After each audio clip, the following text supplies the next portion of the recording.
حیا جس کا کہنا یہ ہے کہ اس کے ہاتھوں سے سب کچھ جاتا جا رہا ہے جبکہ وہ ایسا نہیں ہونے دے سکتی۔ اگر ایسا ہو گیا تو وہ پوری طرح سے پاگل ہو جائے گی اور اس کے پاس کچھ بھی باقی نہیں رہے گا۔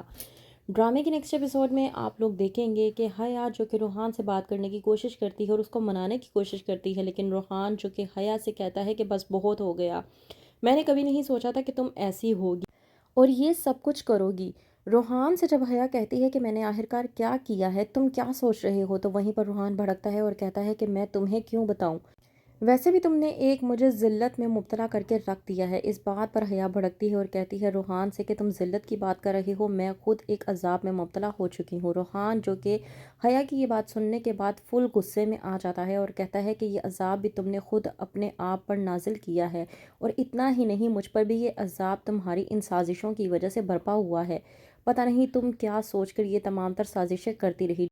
جس کو تم اب یہ کہہ رہی ہو کہ یہ تمہاری نادانی تھی اور تمہیں معلوم نہیں تھا کہ تم کیا کر رہی تھی۔ یہ سوچے سمجھے پلان تھے اور سوچی سمجھی سازشیں تھیں۔ میں سمجھ نہیں پایا کہ تم اس طرح کی تھی۔ اس بات پر حیا دل میں سوچتی ہے کہ روحان تو میں واپس حاصل کر کے ہی رہوں گی۔ وہیں پر ٹکراؤ ہو جاتا ہے ارم کے ساتھ، جب ارم کہتی ہے حیا کو کہ جس ذلت کی دلدل میں تم نے مجھے دھکیلنے کی کوشش کی تھی، آج اسی ذلت کی دلدل میں تم دھکیلی جا رہی ہو۔ بس اب دیکھنا یہ ہے کہ اس ذلت کی دلدل سے تمہیں روحان باہر نکالے گا یا پھر تمہیں وہیں پر چھوڑ کر اکیلا وہاں سے چلا جائے گا۔ حیا جو کہ ارم کی بات سننے کے بعد حد سے زیادہ غصے میں آ جاتی ہے، وہ سیدھا سونیا کے پاس جاتی ہے اور جا کر کہتی ہے کہ میری بات کان کھول کر سن لو، کل ارسلان آنے والا ہے اور وہ آ کر ارم کے خلاف بولے گا، اور میں تمہیں ایک بات بتا دوں، تمہیں بھی ارم کے خلاف بولنا ہے، سب کو بتانا ہے کہ تم نے بھی ارم کو ارسلان کے ساتھ ریسٹورانٹ میں دیکھا تھا۔ اگر تم نے ایسا نہ کیا تو میں تمہیں ایک بات بتا دوں کہ میں تمہارا وہ حشر کروں گی جس کا تم نے سوچا بھی نہیں ہوگا۔ میں تمہاری ویڈیو تمہارے ماں باپ کو جا کر دکھا دوں گی، اس کے بعد وہ لوگ تمہارا کیا کریں گے یہ تم بہت اچھے طریقے سے جانتی ہو۔ رفت جو کہ سونیا کو پہلے ہی سمجھا چکی تھی کہ حیا اسے آ کر اگر کچھ بھی کہے گی تو اسے کسی بھی قسم کی بات سر پر لینے کی ضرورت نہیں ہے اور نہ ہی اس سے ڈرنے کی ضرورت ہے۔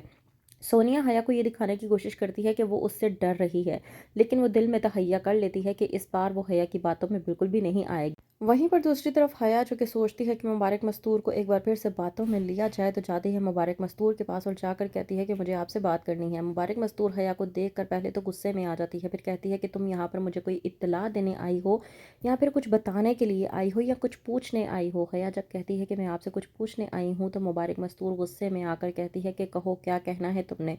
حیا جب مبارک مستور سے معافی مانگتی ہے تو مبارک مستور حیا کو کہتی ہے کہ تم پہلے مجھے یہ بتاؤ نا ذرا، تم نے کسی کو نقصان تو نہیں پہنچانے کی کوشش کی، کسی کو قتل کرنے کی کوشش کی ہے؟ کیا سازش رچی ہے تم نے جو تم مجھ سے آ کر معافی مانگ رہی ہو؟ حیا جو کہ کہتی ہے کہ کیا ہو گیا ہے آپ کو، کیا آپ میرے لیے یہی رائے قائم کرتی ہیں؟ اس بات پر مبارک مستور کہتی ہے کہ اب تک تم نے جو کیا ہے اس کی بنا پر تو تمہارے لیے یہی رائے قائم کی جاتی ہے، تمہارا کیا کہنا ہے اب تم یہ بتاؤ۔ وہیں پر جب ارسلان آ جاتا ہے تو کہتی ہے مبارک مستور کہ تم مجھے بتاؤ سچائی کیا ہے، تمہارا ارم کے ساتھ آخرکار کیا تعلق ہے؟ میں نے خود تمہاری ویڈیوز دیکھی ہیں جب تم رات کے اندھیرے میں ارم سے ملاقات کے لیے آئے تھے، وہ بھی گھر پر، اور اتنا ہی نہیں، تمہاری ریسٹورانٹ کی ویڈیوز بھی میں نے دیکھی ہیں، بتاؤ اب کیا تعلق ہے تمہارا ارم کے ساتھ؟ تو وہیں پر ارسلان کہتا ہے کہ وہ ویڈیوز جعلی ہیں، ارم کا میرے ساتھ کوئی تعلق واسطہ نہیں ہے، وہ ویڈیوز میں نے حیا کے کہنے پر بنائی تھی تاکہ حیا ارم کو سب کے سامنے ذلیل و رسوا کر سکے۔ روحان جو کہ ایک بار پھر سے زمین کے اندر دھنستا چلا جاتا ہے، یہ سوچ کر کہ اس نے آخرکار کیا سوچ کر حیا سے شادی کی تھی، تو کیا سزا دے گی اب مبارک مستور حیا کو، کیا ہوگا آگے؟ مزید جاننے کے لیے دیکھتے رہیے ڈرامہ سیریل حیا۔